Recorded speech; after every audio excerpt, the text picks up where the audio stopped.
সরকার নির্বাচনে দলীয় প্রতীকে অংশগ্রহণের সিদ্ধান্ত হয় এবং সে অনুযায়ী আইন সংশোধন করা হয়। আহ, এবার আমাদের সংস্কার কমিশনগুলোর পক্ষ থেকে বিশেষ করে নির্বাচন ব্যবস্থা সংস্কার কমিশন এবং স্থানীয় সরকার সংস্কার কমিশন দলীয় প্রতীক বাদ দেওয়ার সুপারিশ করেছিল।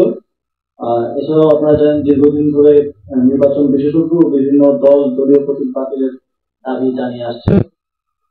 তো তার প্রেক্ষিতে সিটি কর্পোরেশন আইন 2015 এর 32 ক ধারা, পৌরসভা আইন 2015 এর 20 এর ক ধারা, উপজেলা পরিষদ আইন 2015 এর 16 এর ক ধারা এবং ইউনিয়ন পরিষদ আইন 2015 এর 19 এর ক ধারা, যে ধারাগুলোর মাধ্যমে দলীয় প্রতীকে নির্বাচনের সিদ্ধান্ত হয়েছিল সেই ধারাগুলো আজকে বিলুপ্ত করার প্রস্তাব উত্থাপন করা হয়েছিল এবং সেটা উপদেষ্টা পরিষদে অনুমোদন করা হয়েছে। ফলে দলীয় প্রতীকে স্থানীয় সরকার নির্বাচনে অংশগ্রহণ করার আর কোনো সুযোগ নেই। এখন থেকে ইন্ডিভিজুয়াল প্রতীকে স্থানীয় সরকার নির্বাচনগুলো হবে এবং প্রত্যেকটি ক্ষেত্রে হবে, যেটা সিটি কর্পোরেশন, পৌরসভা,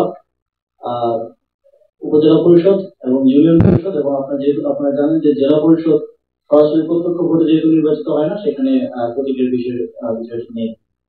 তো এক্ষেত্রে আমরা দেখেছি যে বিগত সময়ে এই যে সরকারি দলের মার্কা পাওয়ার যে একটা বিশেষ সুবিধা কিংবা এই দলীয় প্রতীক বা এই যে এই জিনিসটাকে কেন্দ্র করে অনেক হানাহানি স্থানীয় সরকার নির্বাচনকে কেন্দ্র করে হয়েছে এবং অনেক জায়গায় মার্কার ভোটে অনেকে জিতে এসেছে কিংবা ব্যাট জয়ে জিতে এসেছে। এখন আমরা প্রত্যাশা করছি যে এর মাধ্যমে স্থানীয় সরকারে আমাদের ইতিবাচক পরিবর্তন আসবে এবং স্থানীয় সরকার নির্বাচন যখনই হোক যোগ্য প্রার্থীরা তাদের নিজেদের মেরিটের মাধ্যমে জিতে আসতে পারবে। ধন্যবাদ।